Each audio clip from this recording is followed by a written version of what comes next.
அருள்மிகு ஸ்ரீ செண்பக நாச்சியாரம்மன் சிதம்பரபுரம் கோயில் வரலாறு. அம்மன் அவதார பயணம். நமது குலதெய்வமான அருள்மிகு ஸ்ரீ செண்பக நாச்சியாரம்மன் தெய்வீகமான திருக்கைலாயமலை பகுதியிலிருந்து பல வரங்களைப் பெற்று பூலோகத்திற்கு வந்தாள். அம்மன் முதலில் தாங்கையூர், பின்னர் பல ஊர்கள். இவ்வாறு தங்கி பின் நங்கைமொழி சென்றாள்.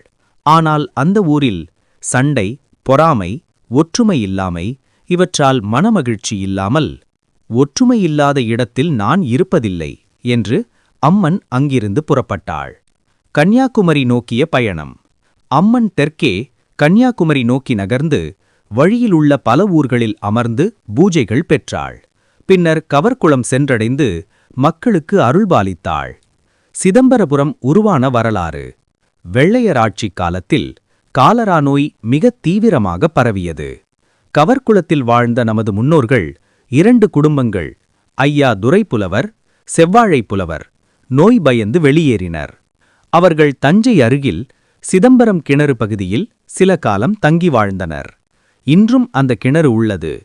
பின்னர் குண்டுவீச்சு வதந்தி காரணமாக அந்த இடத்தை விட்டு சிதம்பரபுரம் என்ற சிறிய கிராமத்தில் குடியேறினர். கோயில் உருவாக்கம். அந்த 2 குடும்பங்கள் தங்கள் குலதெய்வத்திற்கு ஓலை குடிசை அமைத்து குத்து ஓலை நாட்டி பக்தியுடன் வழிபாடு செய்தனர். அவர்கள் புலவர் குடும்பம் என்பதால் வில்லிசை வைத்து கோயில் கொடை விழா சிறப்பாக நடத்தினர். மத ஒற்றுமை போராட்டம். அந்த பகுதியில் இந்துக்கள் மற்றும் கிறிஸ்தவர்களிடையே பிரச்சனை ஏற்பட்டது. முத்தாரம்மன் கோயில் விழாவில் அம்மன் திருவீதி உலா வந்தபோது தாக்குதல் நடைபெற்றது. கோயில் சேதமடைந்தது.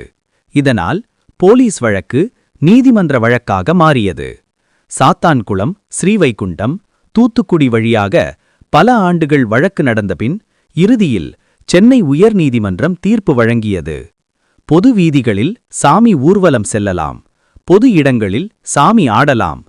இதன்பின் இந்துக்கள் ஒற்றுமையாக இணைந்தனர். முத்தாரம்மன் கோயில் இடிக்கப்பட்டதால் அனைத்து மக்களும் செண்பகநாச்சியார் கோயிலுக்கு வரத் தொடங்கினர்.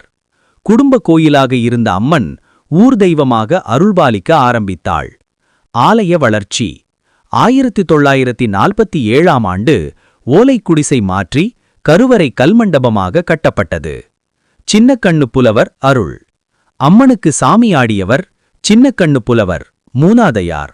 அவரது தனிச்சிறப்பு, சாமி ஆடும்போது ஒரு கட்டு வெற்றிலை மென்று ஒரு குடம் தண்ணீர் குடித்தும் சாமியாடுவார். குழந்தை வரம். குழந்தை இல்லாதவர்கள் அவரிடம் வெற்றிலை பெற்று சாப்பிட்டால் குழந்தை பாக்கியம் கிடைக்கும் என்ற நம்பிக்கை. எனவேதான் இன்றும் கொடை விழாவில் வெற்றிலை பாக்கு வழங்குவது மரபு. வழிபாட்டு மரபுகள். வீட்டில் அம்மை, சின்னம்மை வந்தால் பச்சரிசி, வெல்லம், துள்ளுமாவு படைப்பு. முதலில் சுடலை மாட சுவாமிக்கு தேங்காய், பழம் மட்டும். பின்னர் 1 நேரக் கொடை. இப்போது 3 நேரக் கொடை. கிடா பங்கு மரபு சுடலை மாட சுவாமிக்கு. ஒரு நாள் குண்டத்தில் வசிக்கும் நம் குடும்பத்தை சேர்ந்த ஒருவர் கொடைவிழா முடிந்து சுடலைக்கு கிடா வெட்டி அதை வீட்டிற்கு கொண்டு சென்றார். அப்போது அசரீரி ஒலி கேட்கப்பட்டது. என் பத்தர்களெல்லாம் அசைவம் உண்ணவில்லை, நீ மட்டும் உண்ணலாமா என்று கூறி மறைந்தது. உடனே அந்த கிடா இறைச்சி மாயமாக மறைந்தது. பயந்து அவர்கள் திரும்பி வந்து வணங்கினர். அதனால் இன்று வரை கோயிலில் வெட்டும் கிடா பொது பங்காக பகிரப்படும் மரபு ஏற்பட்டது. சந்ததிகள். இன்றும் நமது சந்ததிகள் வடலி விளை, விஜயசம்பாடு, மேலும் பல ஊர்கள் இவற்றில் வாழ்ந்து கொண்டு அம்மனின் அருளில் உள்ளனர்.